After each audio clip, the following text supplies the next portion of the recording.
Hello students, in today's lecture number 2 on work, energy and power for class 11, we shall have discussion on work done by a variable force.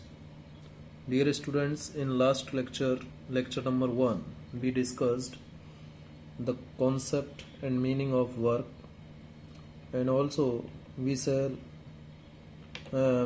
have already discussed the relation between work and kinetic energy, that is work energy theorem. Work कब positive होता है, कब negative होता है, कब zero होता है, ये सिचुएशंस भी हमने डिस्कस की। आज हम बात करेंगे उस समय जो हमने वर्क की बात की थी बेटा, कि work done is equal to force dot displacement. Work done is the dot product of force and displacement, ये बात हुई थी उस समय। और जब वर्क डन फोर्स और डिस्प्लेसमेंट के डॉट प्रोडक्ट के बराबर होता है, तो उस समय जो हमने वर्क इस केस में लिया था, देखिए ये जो वर्क इस केस में फोर्स जो हमने लिया था, दिस फोर्स वाज कांस्टेंट। क्या था? कांस्टेंट मैग्नीट्यूड का फोर्स था जो किसी ऑब्जेक्ट पर लगाया गया था। Now if we change the magnitude of force continuously, यदि हम मैग्नीट्यूड ऑफ फोर्स को कंटिन्यूसली चेंज करते चले जाएं तो कितना वर्क डन होगा, ये हम जानना चाहते हैं। ठीक है, तो हम डिस्कस करेंगे work done bye a variable force. Work done bye a variable force, variable force के द्वारा जो वर्क डन होगा वो कितना होगा, ये डिस्कस करने के लिए हमने अज्यूम किया है एक वेरिएबल फोर्स एफ, एक वेरिएबल फोर्स है F which acts on a body along the fix direction से एक्स एक्सिस। मान लीजिए ये कोई ऑब्जेक्ट है, ये कोई ऑब्जेक्ट है, बॉडी जिसको आप कह सकते हो, जिसका कुछ अपना मास है। इस पर फोर्स लगता है, वेरिएबल फोर्स लगता है इन एक्स डायरेक्शन, ये एक्स डायरेक्शन है, और इस एक्स डायरेक्शन में ये वेरिएबल फोर्स एफ लगता है। Then the magnitude of the force F will depend on X. जैसे कि हम ग्राफ से देख सकते हैं, देखिए जैसे जैसे हम इस फोर्स के मैग्नीट्यूड को बदलेंगे, वैसे वैसे इस ऑब्जेक्ट की जो पोजीशन है उसमें चेंज आएगा। ठीक है, और अलग अलग तरीके से चेंज आएगा, क्योंकि फोर्स का मैग्नीट्यूड अलग अलग होगा। फोर्स जब अलग अलग होगा तो डेफिनेटली उसकी पोजीशन में जो चेंज आएगा वो भी डिफरेंट तरीके से आएगा। देखिए जैसे हम एक ग्राफ कंसीडर करते हैं, फोर्स वर्सेज डिस्प्लेसमेंट ग्राफ ले लेते हैं। ये दो एक्सिस मैंने ड्रॉ की हैं। ये मान लेता हूँ कि ये एक्स एक्सिस है और ये मान लेता हूँ वाई एक्सिस। एक्स एक्सिस पर मैंने एक्स ले लिया और वाई एक्सिस पर मैंने फोर्स ले लिया, force which is the function of x. ठीक है, वाई एक्सिस पर मैंने क्या लिया है? फोर्स लिया है, और इस हॉरिजॉन्टल एक्सिस पर मैंने एक्स लिया है। ये एक्स पोजीशन को रिप्रेजेंट करता है। अब देखिए जो फोर्स आप लगाओगे, मान लीजिए ये जो ऑब्जेक्ट है जिसका मास m है, या इसको बॉडी जो भी कह रहे हो आप, इसकी पोजीशन बदलती है। जब फोर्स बदलोगे तो ऑब्जेक्ट की जो पोजीशन है वो इस तरीके से बदल रही है। मान लीजिए इस तरीके से बदल रही है। स्टार्टिंग में जब फोर्स की वैल्यू यहाँ इतनी थी तो ये पोजीशन था, ये मान लेता हूँ स्टार्टिंग की जो पोजीशन है वो इनिशियल पोजीशन है। क्या है? इनिशियल पोजीशन है। फोर्स को चेंज करते गए, पोजीशन में चेंज आया, फोर्स को चेंज किया, पोजीशन में चेंज आया। Let us assume that, assume कीजिए कि this is the final position. F का मतलब फाइनल, आई का मतलब initial. X F final position को रिप्रेजेंट करता है, एक्स आई इनिशियल पोजीशन को रिप्रेजेंट करता है। ठीक है, now we want to calculate work done. Work done when the body moves from the initial position to final position under a force Fx which is the function of x. ठीक है, तो to calculate, देखिए to calculate work done, work done कहां से कहां तक ले जाने में, work done when the body moves from initial position to final position, जब कोई बॉडी इनिशियल पोजीशन से फाइनल पोजीशन पर मूव करती है। मान लीजिए ये कोई बॉडी है, ऑब्जेक्ट है, जो अपनी इनिशियल पोजीशन से कहां जाता है, फाइनल पोजीशन पर जाता है, और किसके इफेक्ट में जाता है, किसके प्रभाव में जाता है, इतना फोर्स लगाने से जाता है, जिसका मैग्नीट्यूड कंटिन्यूअसली बदल रहा है। ठीक है, तो जो वर्क डन हमें कैलकुलेट करना पड़ेगा, उसके लिए हमें क्या करना पड़ेगा, ये जो डिस्प्लेसमेंट है, ये क्या हुआ, डिस्प्लेसमेंट, इनिशियल पोजीशन और ये फाइनल पोजीशन, ये डिस्प्लेसमेंट हुआ। ऑब्जेक्ट यहां से यहां चला गया, ठीक है, यहां चला गया, और ये डिस्प्लेसमेंट हुआ। ये पूरा जो एरिया है, यदि मैं इसको डिवाइड कर देता हूं इक्वल डिस्प्लेसमेंट, यानी ये एक्स आई और एक्स एफ के बीच का जो पोर्शन है, इसको मैं इक्वल डिस्प्लेसमेंट्स में डिवाइड कर देता हूं। सपोज इस तरीके से मैंने इनको इक्वल डिस्प्लेसमेंट्स में बांट दिया, यानी जितना भी पूरा एरिया था, कहां से कहां तक, यहां से लेकर के यहां तक, इसको मैंने बराबर बराबर पार्ट्स में बांट दिया। इसका मतलब ये इक्वल डिस्प्लेसमेंट है, ये जितना है उतना ये है, उतना ही ये डिस्प्लेसमेंट है, उतना ही ये डिस्प्लेसमेंट है, यानी मैंने इक्वल डिस्प्लेसमेंट्स में डिवाइड कर दिया और कंसीडर कर लिया कि ये जो डिस्प्लेसमेंट है ये डेल्टा एक्स है। कितना है, डेल्टा एक्स है। ये डेल्टा एक्स है, ये भी डेल्टा एक्स होगा, ये भी डेल्टा एक्स होगा, ये भी डेल्टा एक्स होगा। ठीक है, delta x is the displacement. और फोर्स को आप मान लीजिए कांस्टेंट है। इस केस में जब ये डिस्प्लेसमेंट है तो इस समय जो फोर्स था वो मान लीजिए एफ था। कितना था, एफ, जो कि एक कांस्टेंट है। कितना है, एफ फोर्स लगाने से ये कांस्टेंट डिस्प्लेसमेंट डेल्टा एक्स आया, कांस्टेंट फोर्स एफ अप्लाई करने से। ठीक है, तो वर्क डन जो होगा, वर्क डन कितना होगा, वर्क डन कितना होगा, वर्क डन जो होगा that would be the area of this displacement. ये जो एरिया है, ये जो मैंने शेडिंग की है, इस एरिया, इस शेडेड एरिया का या इसको मैं कोई नाम दे देता हूं। मान लीजिए ये के है, ये एल है, ये एम है और ये एन है। तो ये जो के एल एम एन है, ये जो रेक्टेंगल बन रहा है यहाँ पर, ये जो रेक्टेंगल बना, एक तरह से यदि इसको मैं यहाँ पर ऐसे ले लूं तो के एल एम एन, ये जो रेक्टेंगल है इसका एरिया होगा। क्या होगा, एरिया होगा। क्या, वर्क डन। तो वर्क डन जो इस केस में होगा, वर्क डन यहां लिख देता हूं मैं, वर्क डन, वर्क डन, ठीक है, work done in moving a body,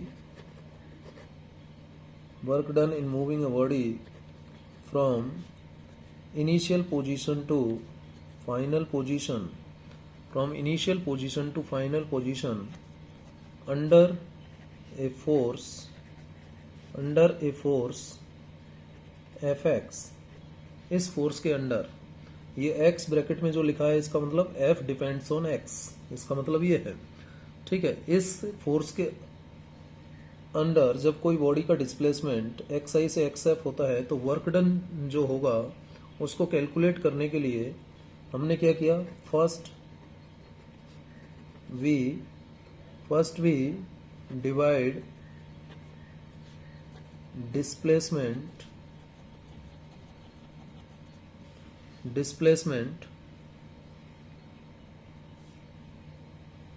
into a large number of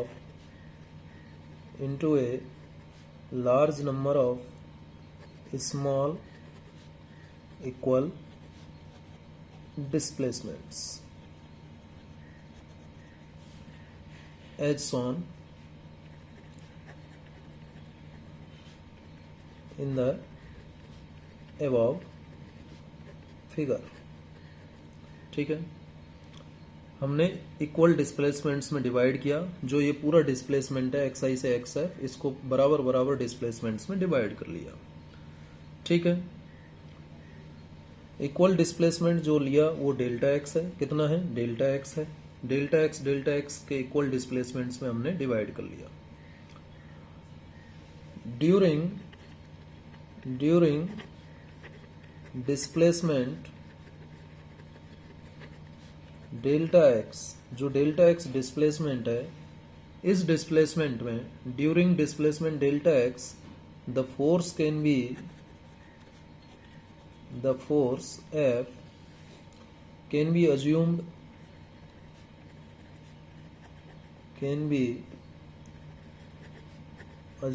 to be constant। क्या माना जा सकता है? फोर्स को कांस्टेंट माना जा सकता है। ठीक है, therefore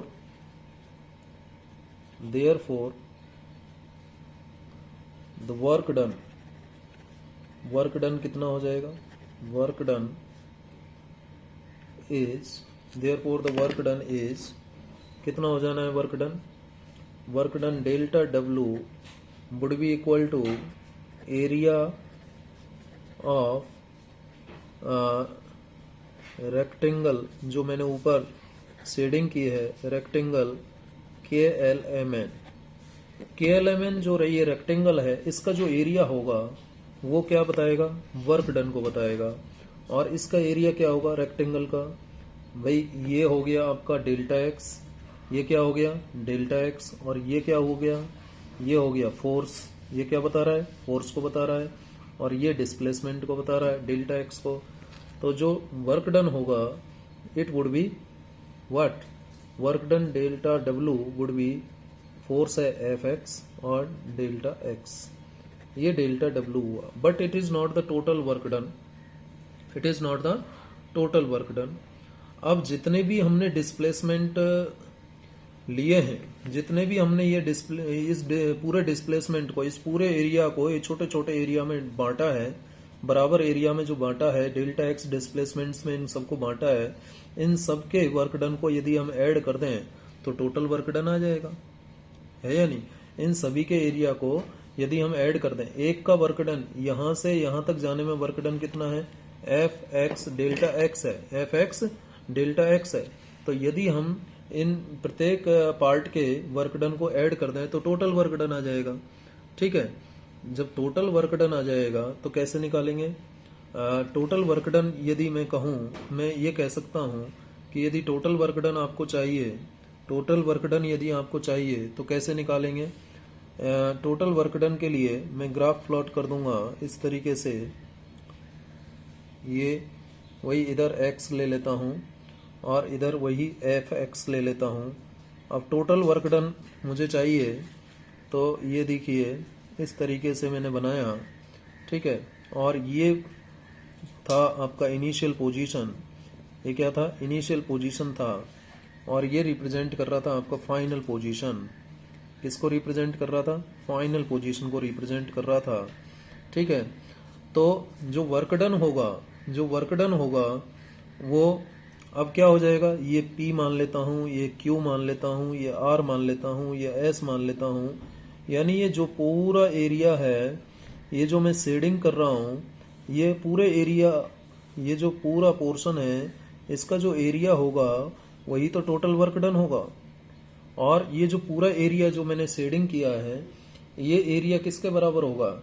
ये जो इंडिविजुअल डिस्प्लेसमेंट्स हैं, ये जो इंडिविजुअल जितने डिस्प्लेसमेंट्स में हमने इक्वली डिवाइड किया है, इन सब के एरिया को यदि मैं सम कर देता हूं तो इस टोटल एरिया आ जाएगा, ऐसा आ जाएगा। यानी ये टोटल वर्क डन को रिप्रेजेंट करेगा। ये किसे रिप्रेजेंट करेगा?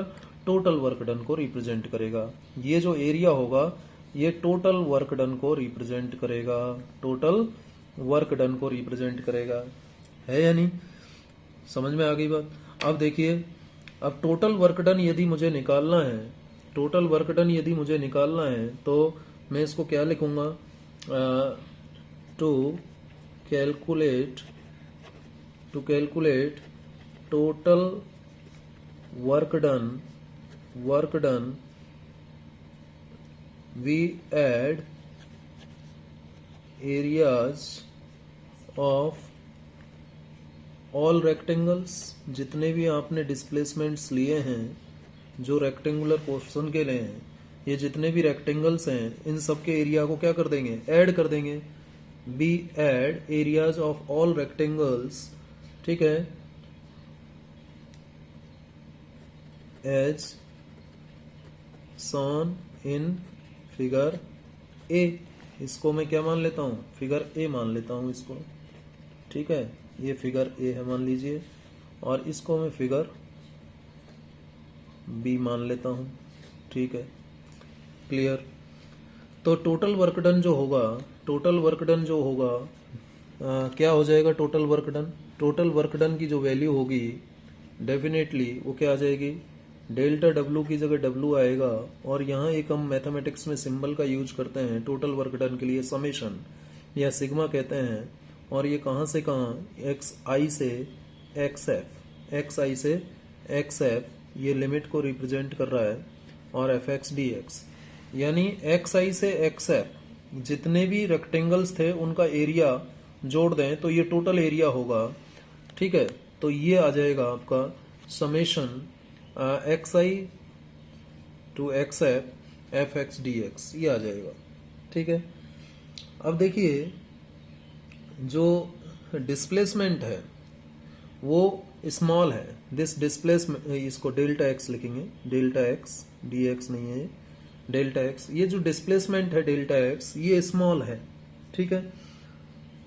तो जब डिस्प्लेसमेंट डेल्टा एक्स स्मॉल है तो उस केस में जो टोटल वर्क डन है इसको बेटा ऐसे भी लिखा जा सकता है, इंटीग्रेशन की फॉर्म में इसको लिख सकते हैं, इसको हम ऐसे भी लिख सकते हैं, W इज इक्वल टू इस समेशन सिग्मा की जगह क्या आ जाएगा, इंटीग्रेशन आ जाएगा, ये इंटीग्रेशन का सिंबल आ जाएगा, और इंटीग्रेशन कहाँ से कहाँ होगा, इंटीग्रेशन होगा एक्स आई से एक्स एफ, एक्स आई से एक्स एफ इंटीग्रेशन होगा, और एफ एक्स, और ये डेल्टा एक्स बदल जाएगा किसमें, डी एक्स में बदल जाएगा, और ये कब होगा, if delta X tends to zero, यदि डेल्टा एक्स स्मॉल है, ये इंटरवल स्मॉल है, तो फिर ये सिग्मा जो है इंटीग्रेशन में बदल जाता है, और इंटीग्रेशन कहाँ से कहाँ, initial displacement to final displacement, initial position to final position, F X D X आ जाएगा,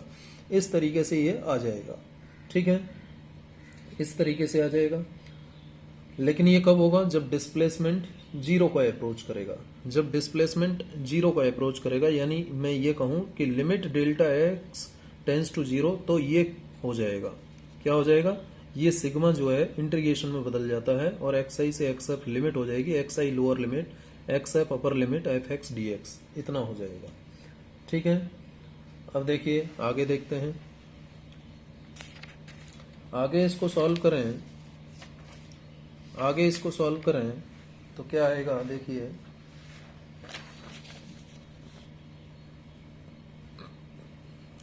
आगे देखिए, जब इसमें हम लिमिट्स अप्लाई करेंगे, जब हम इसमें लिमिट्स अप्लाई करेंगे, देखिए जो ये आपका आया है क्या नाम से, W इज इक्वल टू क्या आया, W इज इक्वल टू जो आया वो क्या आया, W is equal to integration X I to X F X D X, इतना आया, ठीक है। और ये है क्या, what is this, area, area of P Q R S, P Q R S का ही तो एरिया है ये, पी क्यू आर एस का एरिया है या नहीं, देखिए कैसे डायग्राम में बताता हूं, ये देखिए ये जो पी क्यू आर एस है इसी का तो एरिया है, ठीक है। तो इसका मतलब इनिशियल से फाइनल पोजीशन में ले जाने पर इसको मैं ऐसे भी तो लिख सकता हूं कि area, area under the force displacement curve, force displacement curve, यानी जब वेरिएबल फोर्स होगा, वेरिएबल फोर्स आप अप्लाई करेंगे तो जो फोर्स डिस्प्लेसमेंट कर्व का एरिया होगा वो आपको वर्क बताएगा, वो क्या बताएगा, वर्क बताएगा। इसका मतलब हम लिख सकते हैं that is for a varying force, for a varying force, varying force मतलब जो चेंज हो रहा है, कांस्टेंट नहीं है, वेरी मतलब चेंज हो रहा है, the work done for a varying force, the work done is equal work done is equal to the integral, किसका integral, integral of the force over the given displacement, over the given displacement. ये होगा, ध्यान रखिएगा क्या जाएगा, W is equal to integration F X D X. ये displacement है, given displacement X I से एक्स एफ, तो ये वर्क डन होगा, ठीक है, इंटीग्रल होगा। क्लियर है। तो ये बात हो गई किसकी, work done bye a variable force, work done bye a variable force. देखिए यहां पर एक इंपॉर्टेंट बात आप ध्यान रखिएगा, नोट करके मैं आपको लिखवा देता हूं। यह है कि when the body is in equilibrium, जब कोई बॉडी या ऑब्जेक्ट, बॉडी या फिर कहो object is in equilibrium, equilibrium, equilibrium का मतलब क्या है, मतलब वो कांस्टेंट है, स्टैटिक है, यानी आइदर स्टैटिक, कोई एक ही जगह पर है तो वो इक्विलिब्रियम में हो सकता है, या कांस्टेंट फोर्स लगा करके भी तो वो इक्विलिब्रियम में हो सकता है, डायनेमिक, डायनेमिक स्टैटिक हो सकता है, डायनेमिक हो सकता है इक्विलिब्रियम, ठीक है। देन देखिए स्टैटिक फोर्स होगा, स्टैटिक इक्विलिब्रियम होगा तो टोटल फोर्स जीरो होगा, सिग्मा एफ जीरो होगा। जब डायनेमिक इक्विलिब्रियम होगा तो क्या होगा, टॉर्क जीरो होगा। क्या जीरो होगा, टॉर्क जीरो होगा। आगे हम बात करेंगे चैप्टर 7 में। तो ये टॉर्क भी तो एक टाइप का फोर्स है, तो टॉर्क जीरो है मतलब फोर्स जीरो होगा, यहां तो फोर्स जीरो है ही, तो उस केस में क्या होगा, उस केस में क्या होगा, देन द, यहां लिख रहा हूं इसके बाद, then the resultant force is zero, therefore work done W would be zero. ये क्या हो जाएगा, जीरो हो जाएगा। कब, जब इक्विलिब्रियम में है कोई बॉडी या ऑब्जेक्ट, ठीक है, क्योंकि उस केस में फोर्स जीरो होगा, फोर्स जीरो होगा, ठीक है। ये हालांकि कहलाता है ट्रांसलेशनल इक्विलिब्रियम और ये कहलाता है आपका रोटेशनल इक्विलिब्रियम। तो ये हम चैप्टर 7 में डिटेल में बात करेंगे। चलिए ये बात हो गई work done bye a variable force, work done bye a variable force. जैसे कि एक छोटा सा क्वेश्चन यदि आप चाहें तो देखिए, क्वेश्चन ले लेते हैं, क्वेश्चन ले लेते हैं समझने के लिए। मान लीजिए एक फोर्स है, फोर्स, क्वेश्चन बता रहा हूं बेटा, force F is equal to 3x square I cap plus 4j cap newton. ये है force with x in meters, x किस में है, मीटर में है। एक्ट्स ऑन ए पार्टिकल, ये फोर्स एक पार्टिकल पर लगता है, acts on a particle. How much work is done on the particle, जब ये फोर्स पार्टिकल पर लगाएंगे तो कितना वर्क डन होगा, how much work is done on the particle as it moves from coordinates 2 meter 3 meter to 3 meter 0 meter. ये है। अब देखिए जरा ऐसे क्वेश्चन में जब भी आप कोई न्यूमेरिकल करो ना बेटा, तो पहले एक उसको डायग्राम की फॉर्म में रिप्रेजेंट करने का प्रयास किया करो, जैसा क्वेश्चन बोल रहा है वैसे करते जाया करो। तो ये देखिए, ये मैं एक्सिस बना लेता हूँ क्योंकि यहाँ कोऑर्डिनेट्स की बात हो रही है, तो इस तरीके से मैंने एक्सिस बना ली है। ये ओरिजिन ले लेता हूँ, इधर पॉजिटिव एक्स, इधर नेगेटिव एक्स, एक्स डैश का मतलब नेगेटिव एक्स, ये पॉजिटिव वाई और ये नेगेटिव वाई। अब देखिए कह रहा है कि पार्टिकल कहां से कहां जा रहा है, 2 मीटर 3 मीटर से। 2 मीटर पहले जो लिखा है वो x को बताता है, बाद में जो लिखा है कॉमा के वो y को बताता है। तो x प्लस 2 मीटर है और y भी प्लस 2 मीटर है। तो देखिए x प्लस 2 मीटर है, ये मैं ऐसे लिख लेता हूं, चलो इनको 3 4, ये है -1 है ना, -2, -3 और ये है -4, ये है +1 +2 +3 और ये है मान लीजिए +4, ये है -1 -2 -3 और ये है -4 मान लीजिए। तो कहाँ से कहाँ जा रहा है? 2 मीटर 3 मीटर, तो 2 मीटर ये रहा, और y 3 मीटर है, इसका मतलब यहाँ होगा, पॉइंट यहाँ होगा। ये जो पॉइंट है ये बताता है आपको 2 मीटर और 3 मीटर को, ठीक है। और कहाँ जा रहा है यहाँ से पार्टिकल? ये पार्टिकल है मान लीजिए p, ठीक है। और ये कहाँ कहाँ जा रहा है? 3 मीटर पर जा रहा है और 0 मीटर पर जा रहा है। 3 मीटर x डायरेक्शन में, x डायरेक्शन में 2 मीटर से 3 मीटर जा रहा है, तो ये रहा 3 मीटर, ठीक है। और y डायरेक्शन में 0, y डायरेक्शन में 0, तो y डायरेक्शन में 0 मतलब यहाँ चला गया ये पार्टिकल, इस जगह आ गया, इस जगह आ गया, तो ये 3 मीटर और 0 मीटर हो गया, है या नहीं? पार्टिकल यहाँ से यहाँ आ गया, जब इस पर कितना फोर्स लगाया?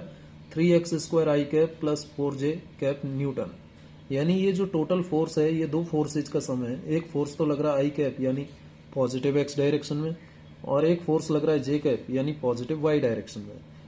i कैप यानी पॉजिटिव x डायरेक्शन में 3x² न्यूटन फोर्स है, और पॉजिटिव y डायरेक्शन में कितना फोर्स है? 4 न्यूटन, ठीक है।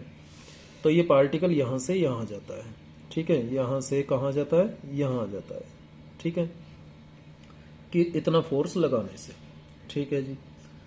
अब वर्क डन कितना होगा ये पता करना है। अब देखिए यहाँ पर फोर्स x डायरेक्शन में 3x² है, y डायरेक्शन में 4 है, तो 3x² भी जैसे जैसे x बढ़ेगा वैसे वैसे फोर्स चेंज हो जाएगा, x चेंज होगा तो, यानी वेरिएबल फोर्स है। ये कैसा फोर्स है? वेरिएबल फोर्स है, ठीक है। अब वेरिएबल फोर्स है तो वेरिएबल फोर्स की डेफिनेशन पर चले जाओ, है या नहीं? ये तो इनिशियल पोजीशन हो गई, ये इनिशियल पोजीशन हो गई पार्टिकल की, और ये फाइनल पोजीशन हो गई। ये I है इनिशियल पोजीशन और ये F है फाइनल पोजीशन, ठीक है यहाँ तक। अब देखिए जरा, जब हम वर्क डन की बात करेंगे तो वर्क डन कहाँ से कहाँ, वर्क डन कहाँ से कहाँ हम निकालेंगे? वर्क डन निकालेंगे वेरिएबल फोर्स की डेफिनेशन से, और वेरिएबल फोर्स क्या है? xi to xf fx, है ना, fx और dx, इस तरीके से है, यही है ना, ठीक है। अब मैं यहाँ पर फोर्स देखो, यहाँ पर आपको ये देखना पड़ेगा, ये जो फोर्स है वो x डायरेक्शन में तो इतना है और y डायरेक्शन में इतना है, ठीक है, यानी x डायरेक्शन में भी फोर्स है और y डायरेक्शन में भी फोर्स है। तो ये फॉर्मूला क्या बन जाएगा? देखिए जरा, x initial to x final, किस डायरेक्शन में? x डायरेक्शन में, ये लीजिए, plus y initial to y final, होगा या नहीं? y डायरेक्शन में फोर्स कितना? F/dy, ये डायरेक्शन को ही तो बताता है। अब आप कहेंगे सर ये Fx क्या होगा और Fy क्या होगा? अब देखिए जरा, फोर्स कितना था? फोर्स F बराबर कितना दे रखा है? 3x² i cap plus 4j cap Newton, इतना दे रखा है। अब यहाँ पर ये Fx हुआ i कैप और ये Fy हुआ j कैप, तो Fx तो ये रहा आपका, और Fy ये 4 है। Fx कितना है? 3x², ये न्यूटन तो यूनिट हो गया, ठीक है। Fx तो 3x² है और Fy कितना है? 4 है, तो Fx की जगह रखो आप 3x² और dx की जगह dx, और x इनिशियल क्या है? x इनिशियल 2 मीटर और x फाइनल 3 मीटर, तो इंटीग्रेशन कहाँ से कहाँ? 2 से 3, ठीक है, 2 से 3 हो जाएगा, प्लस अब देखिए Fy क्या है? 4, Fy क्या है? 4 और dy, Fy का मतलब 4 हो गया। Fy ऐसे लिख दो या Fy ऐसे लिख दो, एक ही बात है। Fx ऐसे लिख दो या ऐसे लिख दो, एक ही बात है। तो Fy की जगह क्या आ गया? 4, और y इनिशियल से y फाइनल, y इनिशियल क्या है? 3 मीटर, और y फाइनल क्या है? 0, यानी 3 से 0। बोलिए समझ में आया होगा आपको। अब इसको क्या करना है? इंटीग्रेट करना है। अब देखिए कांस्टेंट का इंटीग्रेशन होता नहीं है, 3 बाहर आ गया, और ये 2 से 3 x² dx, ठीक है, प्लस 4 भी बाहर आ जाएगा, और dy 3 से 0, अब देखिए इसका इंटीग्रेशन कैसे करें। इसका इंटीग्रेशन करने के लिए आप देखिए, इसको मैं जो सॉल्व करना चाह रहा हूँ, तो 3 तो बाहर है ही, और ये 2 से सॉरी इंटीग्रेशन कर लेते हैं अब इसका। ठीक है, इंटीग्रेशन कीजिए। एक्स स्क्वायर डी एक्स, आप जानते होंगे फॉर्मूला एक्स की पावर एन डी एक्स, ये फॉर्मूला मैंने आपको पहले बता रखा है। एक्स की पावर एन डी एक्स, देखिए क्या फॉर्मूला बता रखा है बेटा, ये फॉर्मूला मैंने आपको बता रखा है। एक्स की power N D X, integration क्या होता है, फॉर्मूला याद होगा आपको, ये होता है।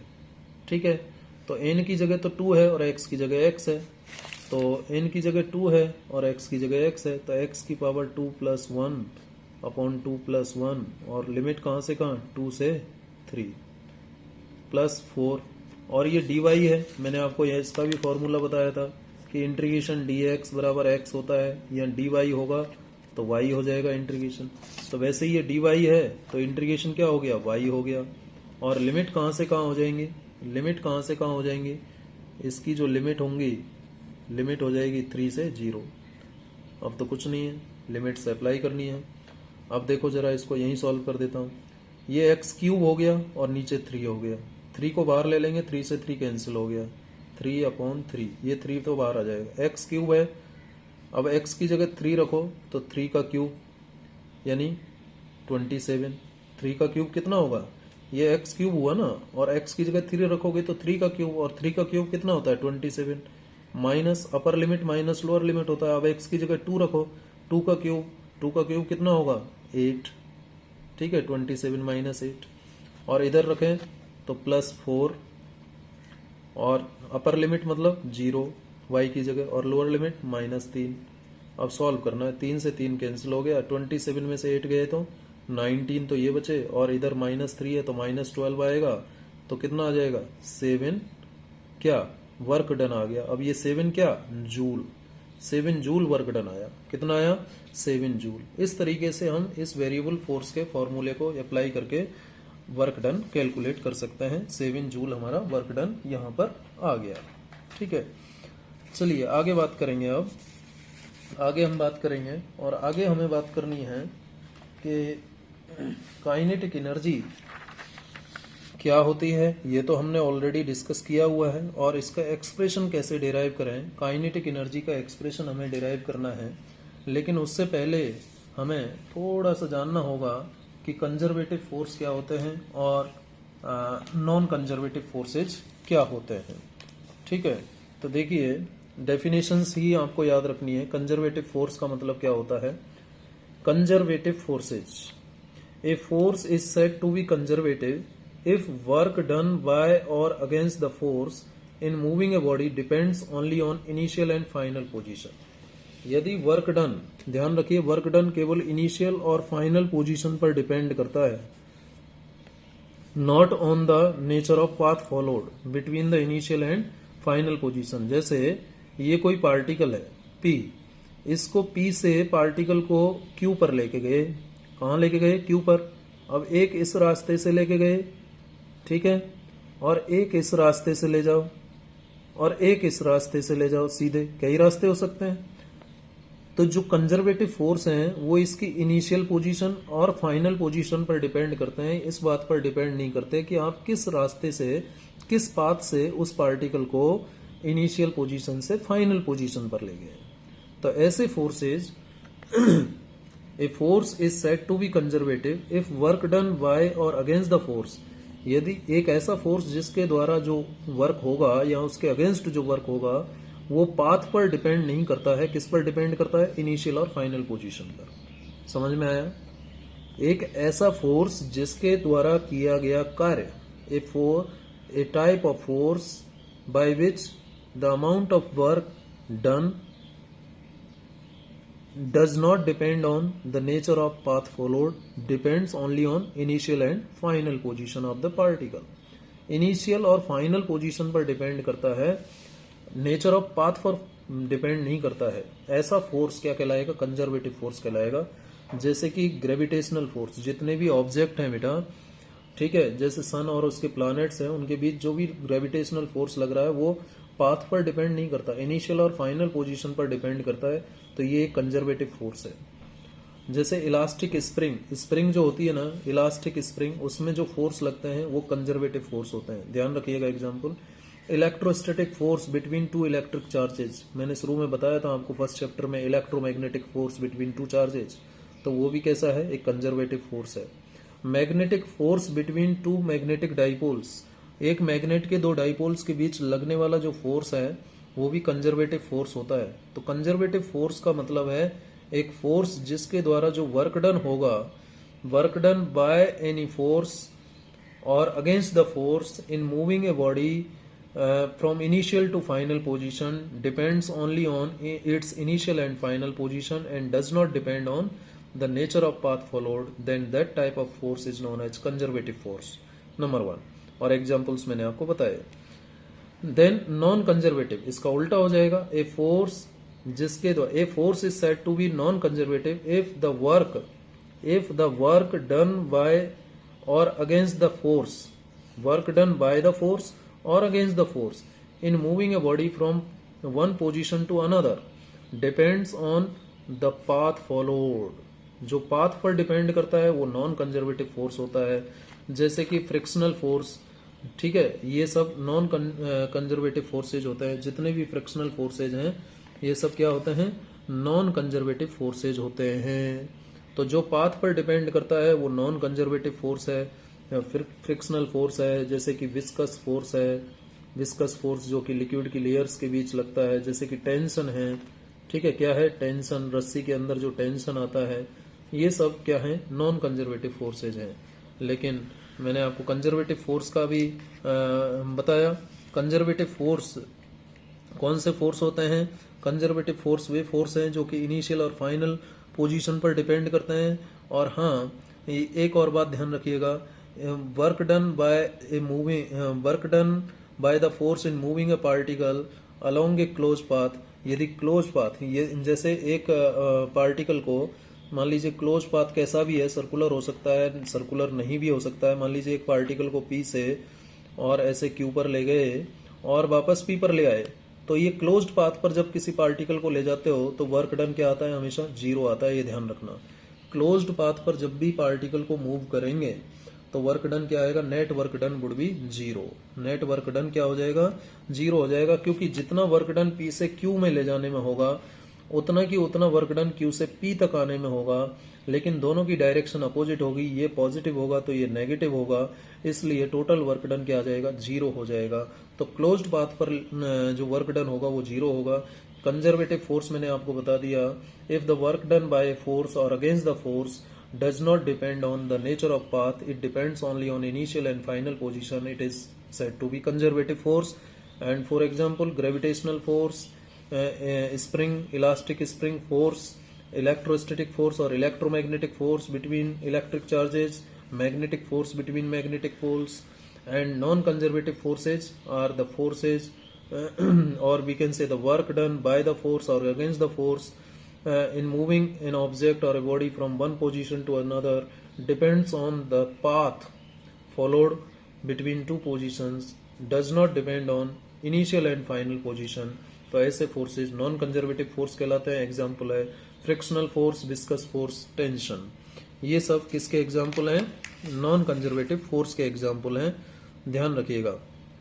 नेट वर्क डन जो होगा नॉन कंजर्वेटिव फोर्स के द्वारा, जो भी नेट वर्क डन होगा, जैसे कंजर्वेटिव फोर्स में जो नेट वर्क डन है, मान लीजिए ये ए पॉइंट है और ये बी पॉइंट है और ये क्लोज्ड पाथ हो गया, ए से बी पर ले गए और बी से ए पर लाए, और यदि नॉन कंजर्वेटिव फोर्स के द्वारा किसी पार्टिकल को ए से बी में और बी से ए पर ला रहे हैं, क्लोज्ड पाथ पर ले जा रहे हैं, तो जो वर्क डन होगा वो जीरो नहीं होगा। ध्यान रखना, नेट वर्क डन जीरो नहीं होगा इस केस में, क्योंकि जितना वर्क डन ए से बी तक ले जाने में होगा सेम वर्क डन बी से ए तक ले जाने में नहीं होगा, because of the non conservative nature of force. क्योंकि force, non conservative force nature of path पर डिपेंड करता है। जरूरी नहीं है कि आप ऐसे ले गए और ऐसे ही ले आए, हो सकता है किसी और पाथ से लाए हों, ठीक है। तो नॉन कंजर्वेटिव फोर्स में जो टोटल वर्क डन होगा वो जीरो नहीं होता है, जबकि कंजर्वेटिव फोर्स के द्वारा जब हम किसी पार्टिकल को एक क्लोज्ड पाथ पर उसके एक पॉइंट से दूसरे पॉइंट पर ले जाते हैं और फिर उस पॉइंट से पहले पॉइंट पर लाते हैं तो नेट वर्क डन जीरो होता है। ये इंपॉर्टेंट पॉइंट है, ध्यान रखिएगा। तो ये बात हुई conservative and non conservative forces की, ठीक है। चलिए आगे हम बात करते हैं derivation for kinetic energy and potential energy. तो काइनेटिक एनर्जी क्या होती है? काइनेटिक एनर्जी आप सब जानते हैं। काइनेटिक एनर्जी क्या होती है? काइनेटिक एनर्जी शॉर्ट में के डॉट ई लिख लिया। काइनेटिक एनर्जी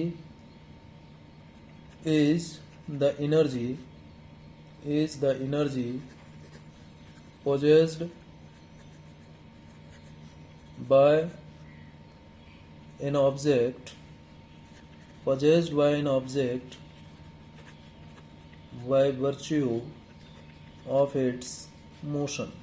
किसी ऑब्जेक्ट की मोशन के कारण जो एनर्जी उसके पास होती है उसे हम काइनेटिक एनर्जी कहते हैं। जैसे ये कोई सरफेस है, ये सरफेस ले लेता हूं मैं, और इस सरफेस पर ये कोई ऑब्जेक्ट है बेटा, ये ऑब्जेक्ट है जिसका मास m है। इस ऑब्जेक्ट जिसका मास m है इस पर फोर्स हम F लगाते हैं, F फोर्स लगाते हैं, ठीक है। तो ये ऑब्जेक्ट अपनी इस जगह से दूसरी जगह चला जाता है, ठीक है। दूसरी जगह जो जाता है, मान लीजिए s डिस्टेंस कवर करते हुए जाता है, ठीक है, या x डिस्टेंस लिख लीजिए, x डिस्टेंस कवर करके यहाँ चला जाता है, इस फोर्स के कारण इस जगह चला जाता है, ठीक है। और इसका मास m है, यहाँ पर इसकी वेलोसिटी v हो जाती है, यहाँ पर इसकी वेलोसिटी मान लीजिए इनिशियल वेलोसिटी u थी, ठीक है। इतना है। तो काइनेटिक एनर्जी जो होगी वो क्या होगी? m तो मास है, और जो इनिशियली ये रेस्ट में था तो इनिशियल वेलोसिटी इसकी जीरो हो जाएगी। इनिशियली मान लेते हैं फोर्स लगाने से पहले ये ऑब्जेक्ट रेस्ट में था, तो इसकी इनिशियल स्पीड क्या हो जाएगी? जीरो हो जाएगी। तो उस केस में जो वर्क डन होगा, वर्क डन कितना होगा इस केस में? Work done in above case dw बराबर क्या होगा? F डॉट डी एक्स होगा। ये छोटा सा पोर्शन ले लेते हैं, मान लीजिए यहाँ से इसको यहाँ तक, ये dx ले लेता हूँ, फिर x लेंगे हम, ठीक है। ये dx के लिए ले लेता हूँ, तो f dx, तो f dx cos थीटा होता है, और यहाँ cos जीरो हो जाएगा क्योंकि जिस डायरेक्शन में फोर्स है डिस्प्लेसमेंट भी उसी डायरेक्शन में है, इसलिए f और dx के बीच का एंगल थीटा जीरो हो गया। तो dw क्या आ गया? dw आ गया f dx, सिंपली क्या आ गया? f dx आ गया, ठीक है। अब देखिए F बराबर, F की जगह हम क्या लिख सकते हैं? मास इनटू एक्सिलरेशन, क्योंकि इस ऑब्जेक्ट का जो मास है m है, ठीक है, और एक्सिलरेशन मान लीजिए a है। जब इस पर फोर्स लगाया, जब इस पर फोर्स F लगाया, स्टार्टिंग में तो नहीं था एक्सिलरेशन, लेकिन जब इस पर फोर्स लगाया तो ये एक्सिलरेट होगा, और एक्सिलरेशन मान लीजिए a है, तो F बराबर m लिख दिया। और a की जगह लिख सकते हैं हम, क्या लिख सकते हैं? dv अपॉन dt लिख सकते हैं, और ये dx लिखा, ठीक है। और यहाँ से हम क्या लिख सकते हैं? m, इसको मैं इस तरीके से लिख सकता हूँ dx अपॉन dt, dx को इधर ले जाऊँ और dv को इधर ले आऊँ, तो ये क्या हो जाएगा? dx अपॉन dt हो गया v, है या नहीं? ये v होता है, आप जानते हो वेलोसिटी होता है, ये dw आ गया। अब टोटल वर्क डन निकालना है, तो टोटल वर्क डन 0 से w, यानी स्टार्टिंग में जब ऑब्जेक्ट यहाँ पर था तो वर्क डन 0 था, जब ऑब्जेक्ट यहाँ चला गया तो वर्क डन w हो गया, ठीक है। और वेलोसिटी कहाँ से कहाँ? 0 से v, ठीक है। तो इधर मास का तो कुछ होगा नहीं, मास का तो इंटीग्रेशन होगा नहीं, चेंज हो नहीं रहा है, v dv में चेंज आ रहा है, वेलोसिटी में चेंज आ रहा है, v से 0 से v। अब dw का इंटीग्रेशन w होता है, आप सब जानते हैं, limit lower limit 0, upper limit w, m v dv का इंटीग्रेशन v स्क्वायर अपॉन 2 होगा, आप जानते हैं इसकी पावर 1 है, तो 1 प्लस 1 ये हो जाएगा, 0 से v integration upper limit minus lower limit ये आ जाएगा, और यहाँ से 1 अपॉन 2 बाहर आ जाएगा, m और v स्क्वायर लिमिट 0 से v, upper limit minus lower limit लगाएं तो 1 upon 2 m v square minus 0 आएगा। तो w क्या आ गया यहाँ पर w आ जाएगा हाफ m v स्क्वायर, कितना आ जाएगा? Half M V square. यही तो काइनेटिक एनर्जी है, यही W तो काइनेटिक एनर्जी है। तो काइनेटिक एनर्जी कितना आ गया, हाफ एम वी स्क्वायर, जहाँ m क्या है, मास है पार्टिकल का, यहाँ ऑब्जेक्ट का, और v वेलोसिटी है। तो इस तरीके से हम काइनेटिक एनर्जी का सिंपल सा ये डेरिवेशन कर सकते हैं। ठीक है, अब इस काइनेटिक एनर्जी को और भी अलग तरीके से लिखा जा सकता है। काइनेटिक एनर्जी को और अलग तरीके से भी लिखा जा सकता है, और वो तरीके क्या हैं देखिए।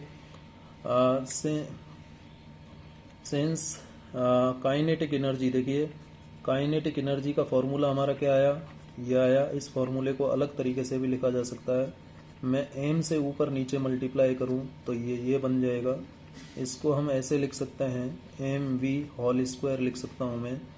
ठीक है, ये इस तरीके से लिख सकता हूं। और आप जानते हैं since momentum is equal to linear momentum इतना होता है, तो काइनेटिक एनर्जी कितना हो जाएगा, therefore kinetic energy would be 1/2m P square हो जाएगा। ठीक है, तो ये रिलेशन भी आप ध्यान रखिएगा काइनेटिक एनर्जी का। काइनेटिक एनर्जी बराबर क्या होता है, P square upon 2m। Kinetic energy को k डॉट ई लिखो या k लिख दो, कुछ भी लिख सकते हो। सॉल्ट में k भी लिख सकते हैं काइनेटिक एनर्जी को। तो ये फॉर्मूला भी आप ध्यान रखिएगा काइनेटिक एनर्जी और मोमेंटम के बीच। तो देखिए kinetic energy is inversely proportional to mass. ठीक है, if momentum is constant. Momentum is constant, जब मोमेंटम कांस्टेंट है तो ग्राफ कैसा आएगा, यदि मैं इधर मास ले लेता हूं और इधर मैं काइनेटिक एनर्जी ले लेता हूं, तो ग्राफ कुछ इस तरीके का आएगा। जैसे जैसे मास बढ़ेगा वैसे वैसे काइनेटिक एनर्जी कम होगा। P is equal to constant आ गया, होगा या नहीं। मास बढ़ाओगे तो K कम होगा, इनवर्स रिलेशन है। ठीक है, जब P कांस्टेंट है, ध्यान रखिए मोमेंटम कांस्टेंट है, यानी कांस्टेंट वेलोसिटी से जा रहा है, तो उस केस में इस तरीके से मोमेंटम जब कांस्टेंट है, ध्यान रखिए। ठीक है, तो मास बढ़ाने से काइनेटिक एनर्जी कंटिन्यूसली कम होता चला जाता है। सेकंड केस की मैं बात करूं इसमें कि यदि काइनेटिक एनर्जी कांस्टेंट है, काइनेटिक एनर्जी कांस्टेंट है, पहले तो मोमेंटम कांस्टेंट लिया था, अब यदि मैं कह देता हूं कि काइनेटिक एनर्जी कांस्टेंट है, तो उस केस में P square upon 2m constant आ जाएगा। ठीक है, यानी P square is directly proportional to m आ जाएगा, ये इधर जाएगा तो, और p इज directly proportional to under m हो जाएगा। अब उस केस में यदि हम ग्राफ प्लॉट करते हैं, इधर मास ले लें और इधर मोमेंटम ले लें, तो मास बढ़ाने से मोमेंटम बढ़ेगा, लेकिन एक तरफ रूट है तो कुछ समय के बाद में ये कांस्टेंट हो जाएगा। तो काइनेटिक एनर्जी कांस्टेंट जब होती है तो इस टाइप का ग्राफ आएगा। m बढ़ाने से p बढ़ेगा, लेकिन सेम रेशो में नहीं बढ़ेगा।